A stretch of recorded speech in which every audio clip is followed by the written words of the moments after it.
नमस्कार, खमंग रेसिपी मराठीमध्ये आपले स्वागत आहे।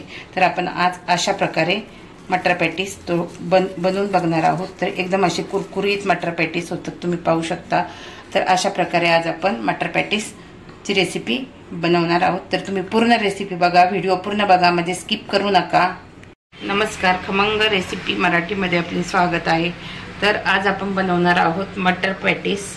तर हल्ली हिवाळ्याचे दिवस चालू आहेत आणि मटारही छान असे बाजारात उपलब्ध आहेत। तर मी 1 वाटी मटर घेतलेला आहे। तर हा मटर आता मी वाफवून घेते थोडंसं तेल टाकून।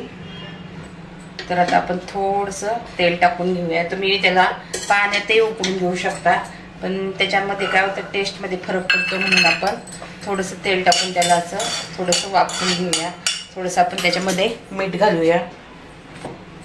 आता आपण थोडंसं मीठ घालून त्याला छान असं वाफवून घेऊया। आज याच्यावर आता आपण झाकण ठेवून घेऊया, म्हणजे 3 ते 4 मिनिटासाठी आपण हे वाफवून घेऊया। तर आता तुम्ही पाहू शकता आपले मटर छान असे वाफवून झालेले आहे, बिना पाण्याची वाफवले आहे। त्याच्यामुळे हे टेस्टला तर अगदी अप्रतिमच लागतात तुम्हाला। आणि तुम्ही पाण्यामध्ये पण पाणी थोडंसं उकळून मटर त्याच्यामध्ये टाकून थोडंसं मीठ टाकून पण उकळून घेऊ शकता, पण मी अशा प्रकारे मटर वाफवून घेतलेला आहे।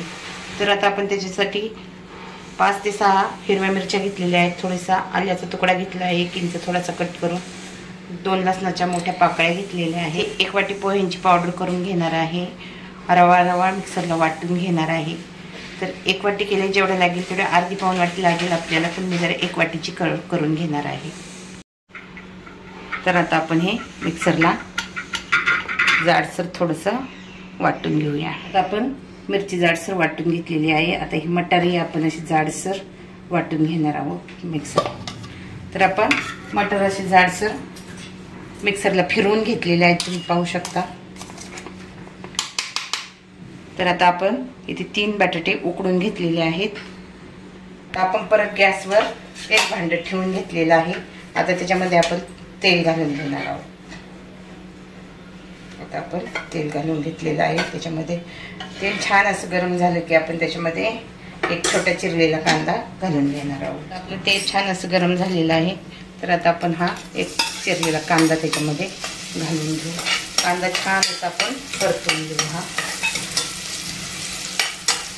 आपला कांदा परतलाय, आपण त्याच्यामध्ये जे हिरवी मिरचीचं मगाशी वाटण करून घेतलं होतं, आता ते वाटण आपण त्याच्यामध्ये घालून घेणार आहोत। वाटणही आपल्याला छान असं परतून घ्यायचं आहे।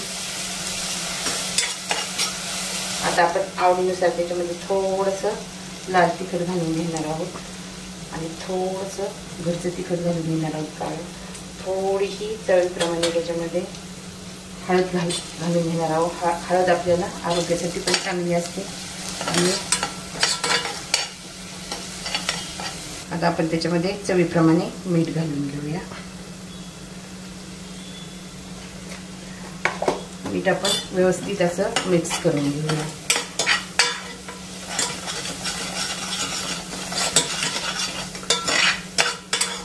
छान असं आपले मीठ मिक्स झाले, त्याच्यामध्ये आपण जो मटार मिक्सरला बारीक करून घेतला होता, आता तो मटार आपण घालून घेणार आहोत।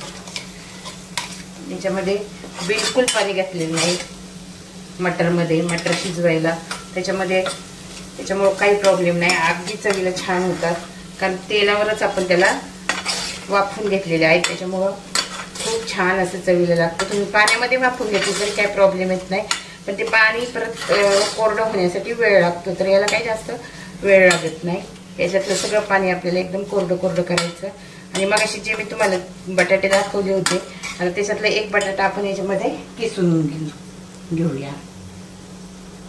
अशा प्रकारे आपण हा बटाटा याच्यामध्ये किसून घालूया। तर आता आपण हे छान असं मिक्स करून घेऊया। त्याच्यामधलं पूर्ण पाणी निघून गेलं पाहिजे। आपण बटाटा छान असं वाफवून घेतलेला आहे, पूर्ण पाणी आपण निघून जाईपर्यंत आपण छान असं कोरडं करून घेऊया हे मिश्रण। याच्यामध्ये थोडीशी कोथिंबीर घालून घेऊया, बारीक चिरलेली। आता आपली कोथिंबीर घालून झालेली आहे। हे मिश्रण आपण छान असं परतून घेऊया। बघा तर आपलं सारण छान असं तयार झालेलं आहे, तुम्ही पाहू शकता. आता मी गॅसची फ्लेम बंद करते आणि हे थंड होण्यासाठी ठेवते. आता आपण 3 बटाटे उकडून घेतले होते, त्याच्यामधला 1 बटाटा आपण सारणामध्ये घातलेला आहे. आता आपण हे बटाटे किसून घेऊया. आता हा बटाटा मी किसून घेते, तुम्ही पाहू शकता. छान असा आपण बटाटा किसून घेऊया. दोन्ही बटाटे छान असे मस्तपैकी किसून घेऊया. आता आपला बटाटा किसून झालेला आहे. त्याच्यामध्ये आता आपण 1 चमचा रवा टाकून घेणार आहोत. भाजलेला रवा आहे हा माझा. आणि जी आपण पोह्यांची पावडर करून घेतली होती, मी तुम्हाला 1 वाटी पोहे घेतले होते, ते दाखवले होते. तर त्या पोह्यांची आपण जाडसर अशी रव्यासारखीच रवा पावडर करून घेतलेली आहे. तर ती आता मी याच्यामध्ये घालून घेते. मी 1 वाटी केली होती, तर आपल्याला अर्धी वाटी लागेल. तर आपली पावडरही घालून झालेली आहे. आता आपण याच्यामध्ये थोडंसं मीठ घालून घेऊया. मिठामुळं काय होतं, लेअरला छान अशी आपली चव येते. तर आपलं मीठही घालून झालेलं आहे. तर आता हे बिलकुल पाणी न घालता आपल्याला छान असं मळून घ्यायचं आहे. एकदम छान असा आपल्याला याचा गोळा करून घ्यायचा आहे, तुम्ही पाहू शकता. तर आपल्याला 2 चमचे कॉर्नफ्लॉवर घालून घ्यायचं आहे, मी विसरले होते. तर आता आपण त्याच्यामध्ये पोहे खायचे जे चमचे आहे, त्या चमच्याने आपण 2 चमचे कॉर्नफ्लॉवर त्याच्यामध्ये घालून घेऊया. आता छान असं आपण पिठाचा डो मळून घेऊया. तुम्ही पाहू शकता छान असा आपल्याला याचा गोळा तयार करून घ्यायचा आहे. छान असा एकदम घट्टसर आपण याचा गोळा तयार करून घेणार आहोत. आता तुम्ही पाहू शकता किती छान असा आपला गोळा तयार झालेला आहे. आता याला जरा थोडंसं मऊ करून घेते मी. तर आता आपले छान असं सारण तयार झालेलं आहे, तुम्ही पाहू शकता. आणि बटाटा आणि तर आपलं छान असं सारण तयार झालेलं आहे, तुम्ही पाहू शकता. आणि बटाटा, पोह्यांची पावडर आणि थोडासा रवा घातलेला आहे, मीठ घातलेलं आहे. त्याचा छान असा आपण डो तयार करून घेतलेला आहे. तर आता आपण पुढे बघूया काय करायचं ते.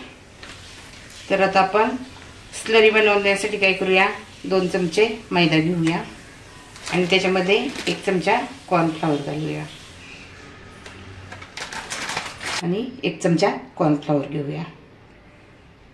आता आपण याची पेस्ट बनवून घेऊया, पण नंतर पेस्ट बनवूया.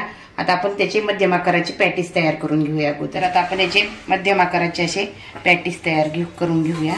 तर आता तुम्ही पाहू शकता मध्यम आकाराचं मी हाताला थोडंसं तेल लावलेलं आहे. आता मध्यम आकाराचे गोळा तयार करून घेतलेला आहे. तर आता आपण हातावर त्याला असा एकदम छान असा हातावर मळून घेऊया. आणि त्याला नंतर आपण जसं पुरणपोळीमध्ये पुरण भरतो ना, तशी त्याची आपल्याला छान अशी पारी तयार करून घ्यायची. तुम्ही पाहू शकता आपली छान अशी पारी तयार झालेली आहे. आता आपण त्याच्यामध्ये जे सारण बनवलेलं आहे ते सारण आपण त्याच्यामध्ये भरून घेऊया. आवडीप्रमाणे आपण त्याच्यामध्ये भरून घेऊया. आता तुम्ही पाहू शकता छान असं सारण भरून झालेलं आहे. तर आपण त्याला असं छान असं पुरणपोळीसारखं सगळीकडून हे करून घेऊया. छान असं आपल्याला हे बंद करून घ्यायचं आहे. आपण याला छान असं बंद करून घेतलं आहे, तुम्ही पाहू शकता.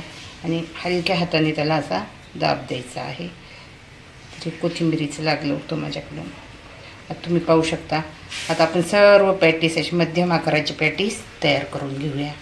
तर आता आपण दुसरे पॅटीस तशाच प्रकारे तयार करून घेऊया. तर हातावर थोडंसं आपल्याला असं मळून घ्यायचं आहे आणि मग त्याची मस्त छान अशी पारी तयार करून घ्यायची आहे. आणि त्या पारीमध्ये आपण ते सारण भरून घेणार आहोत. आता छान अशी आपली पारी तयार झालेली आहे. आता आपण त्याच्यामध्ये सारण भरून घेऊ. तर तुमच्या आवडीप्रमाणे तुम्ही सारण भरून घेऊ शकता. तर आता आपलं सारण भरून झालेलं आहे. तर आपण छान अशी वाटी बंद करून घेऊया.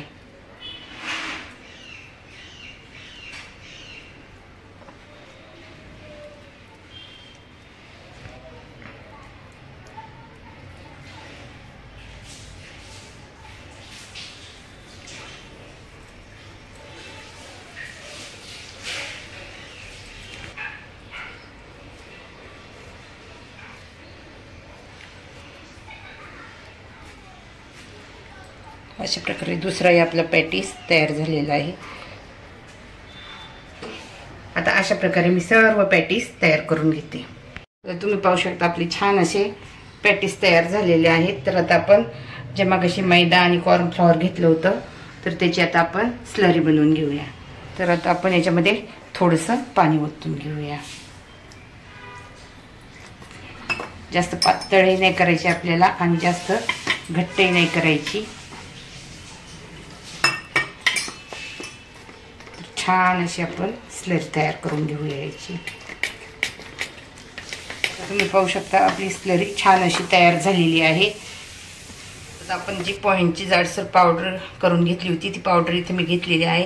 एकदम अशी रवा रवा करून घ्यायची. तुम्ही पाहू शकता आपल्याला जसा बारीक रवा असतो ना त्याप्रमाणे ही पावडर बनते. तर आता आपण काय करणार आहोत, तेल कढईमध्ये तापायला ठेवणार आहोत. आता मी कढईमध्ये तेल तापत ठेवलेलं आहे. तुम्ही पाहू शकता आपलं तेल छान असं तापलं की आपण त्याच्यामध्ये पॅटीस सोडून घेणार आहोत. तर आता आपण एक पॅटीस घेतलेला आहे आणि तो आता आपण ह्या स्लरीमध्ये बुडवून घेणार आहोत छान असं. आणि नंतर आपण जी पोह्यांची पावडर बनवलेली आहे त्याच्यामध्ये आपण बुडवून घेणार आहोत छान असा. सगळीकडून लागली पाहिजे असं आपण बनवून घेणार आहे. छान असं आपलं डीप झालेलं आहे. तुम्ही पाहू शकता. तुम्ही पाहू शकता पोह्यांच्या पावडरमध्ये छान असं आपण तयार. तर अशा प्रकारे मी सर्व तयार करून घेतले. छान गरम झालेलं आहे. आता आपण त्याच्यामध्ये पॅटीस सोडून घेऊया. छान अशी पॅटीस आपल्याला तळून घ्यायची आहे. बघा तेल खूप छान असं आपलं गरम झालेलं आहे आणि छान अशी पॅटीस आपल्याला त्याच्यावर लालसर रंगावर तळून घ्यायचे आहेत. तुम्ही हे सॅलो फ्राय करू शकता तव्यावर, पण डीप फ्राय केले तर हिवाळ्याच्या दिवसात खूप छान लागतात. तर आता ही पॅटीस आपण पलटवून घेऊया.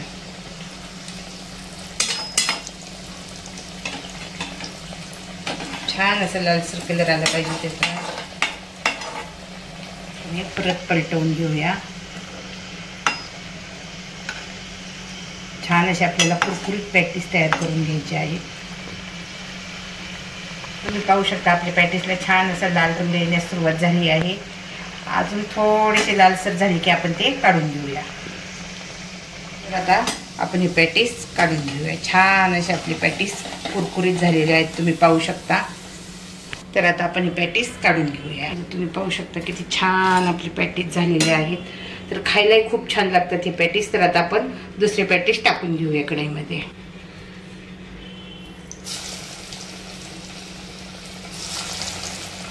आता हे आपल्याला असे कुरकुरीत होऊ द्यायचे आहेत आणि नंतर काढून घ्यायचे आहेत. तर अशा प्रकारे आता मी सर्व पॅटीस तळल्यानंतर तुम्हाला दाखवते. आता दुसरे पॅटीस छान असे आपले तळून झालेले आहेत. तुम्ही पाहू शकता. आता हे मी काढून घेते. तर आता तुम्ही पाहू शकता आपली पॅटीस किती छान अशी पॅटीस तयार झालेली आहेत. एकदम अशी कुरकुरीत अशी पॅटीस तयार झालेली आहेत. तर टोमॅटो केचप बरोबर तुम्ही खाऊ शकता. गुळाच्या चटणी बरोबरही तुम्ही खाऊ शकता. गुळाच्या चटणी बरोबर तर ते अगदी अप्रतिम लागतात खायला. तर अशा प्रकारे आपली पॅटीसची रेसिपी झालेली आहे. तुम्हाला जर ही पॅटीसची रेसिपी आवडली असेल माझी तर तुम्ही माझ्या चॅनलला लाईक करा, शेअर करा. काही कमेंट असतील तर कमेंट बॉक्समध्ये लिहायला विसरू नका. आवडली रेसिपी तरी कमेंट करा, नाही आवडली तरीही कमेंट करा.